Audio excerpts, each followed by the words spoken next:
Сегодня мы поговорим о том, как договориться с властями, и знание того, на что стоит обращать внимание, это сила в переговорах с местными властями, когда вы открываете шеринг электросамокатов. Первое, на что хочу обратить ваше внимание, это то, что городу принадлежит инфраструктура, на которой вы будете работать, и от того, насколько дружелюбна эта инфраструктура к тому виду транспорта, который вы запускаете, от этого зависит успех вашего бизнеса. Поэтому, договорившись с городом, вы сразу построите отношения, которые в будущем позволят прокачивать инфраструктуру города, делать город более приятный для жизни, для посещения и развивать ваш бизнес, потому что ваш бизнес зависит от того, насколько удобно будет перемещаться по городу на вашем электротранспорте. С появлением в городе шеринга электротранспорта меняются транспортные потоки. И город, он заинтересован в том, чтобы узнать, как они меняются. Когда вы идете на переговоры, то подумайте, какими данными вы сможете помочь городу для того, чтобы сделать его транспортную инфраструктуру более удобной для горожан и более прибыльную. Город, он тоже хочет участвовать в том, чтобы экономическая составляющая проекта, она была приятной для него. И есть отличный аргумент. Это commute time. Commute time – это такое время, за которое человек с точки А в точку Б добирается. Притом эти точки, они расположены в городе. Можно высчитать, сколько составляет среднее время горожанина на то, чтобы добраться из точки А в точку Б. Когда это время короткое, то люди больше перемещаются по городу и более активно себя ведут. Это влечет за собой более быстрый рост экономики, потому что люди договариваются, встречаются, реализуют, организуют, проводят, и они могут успеть больше, потому что время, которое они тратят на то, чтобы добраться из точки А в точку Б, оно минимальное. Здесь, в Амстердаме, я смотрел внимательно на то, как построена инфраструктура, и город хорошо подготовлен. В нем есть велодорожки, в нем есть специальные светофоры для велосипедов, в нем есть зона для каждого участника движения. И для машин удобно, и для велосипедов и электротранспорта удобно, что, в принципе, электротранспорт, он с велосипедами инфраструктуру поддерживает и становится таким соседом на велодорожке. Велодорожка отлично подходит для того, чтобы пользоваться электротранспортом, поэтому, заручившись поддержкой местного велодвижения, у вас будет дополнительный ресурс повлиять на местную власть для того, чтобы прокачать инфраструктуру города, чтобы она была более удобной для электротранспорта. Это такая самая важная деталь, которую город воспринимает как заработок.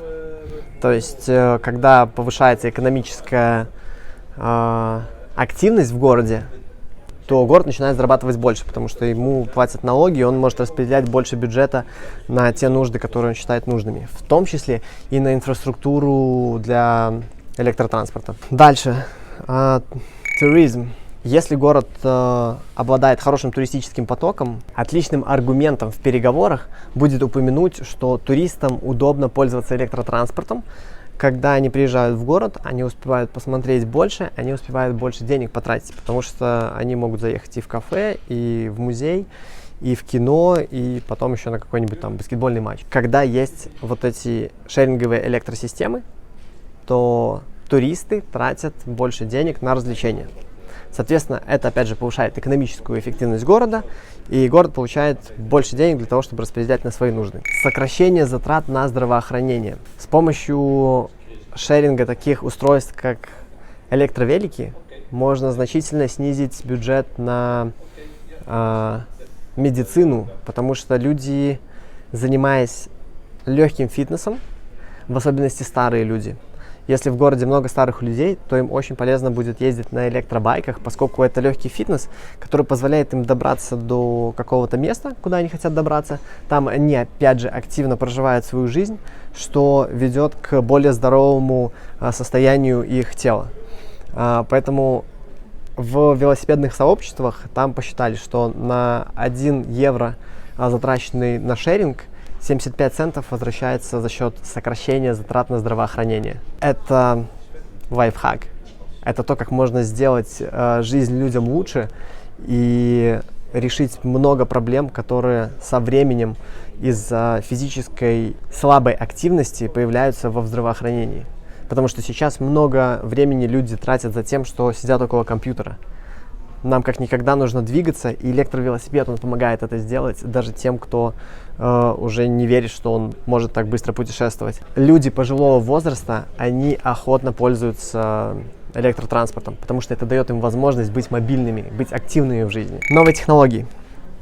Город может быть заинтересован в новых технологиях. В частности, вы внедряете шеринговую бизнес-модель, которая покажет молодым людям, как работает шеринг, у которых появятся идеи, которые откроют свой шеринг в других областях и тоже начнут прокачивать, менять экономику. Когда вы приносите проект в город, и это проект с шеринговой экономикой, то люди, которые пользуются сервисом, они понимают, как можно строить бизнес, и начинают его строить в других направлениях. Например, шеринг электроподзарядок для телефона. И шеринговая экономика, она начинает развиваться в городе, что делает жизнь в городе более активной. И опять же, экономическая активность, она растет, потому что больше новых игроков появляется, которые меняют правила в игре. Важный аспект в переговорах с городом — это то, о чем договариваться. О том, чтобы совместно создавать инфраструктуру для электротранспорта.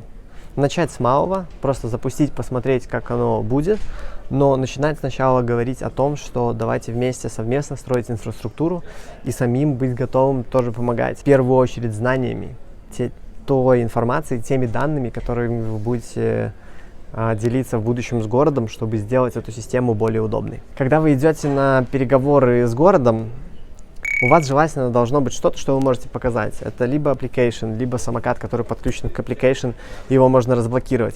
И тогда эта презентация, она превращается в шоу, и люди, когда видят, что уже есть что-то реальное, что можно потрогать, что включается, когда нажимаешь кнопку, то они тогда начинают верить, что вы реализуете этот проект и дают добро.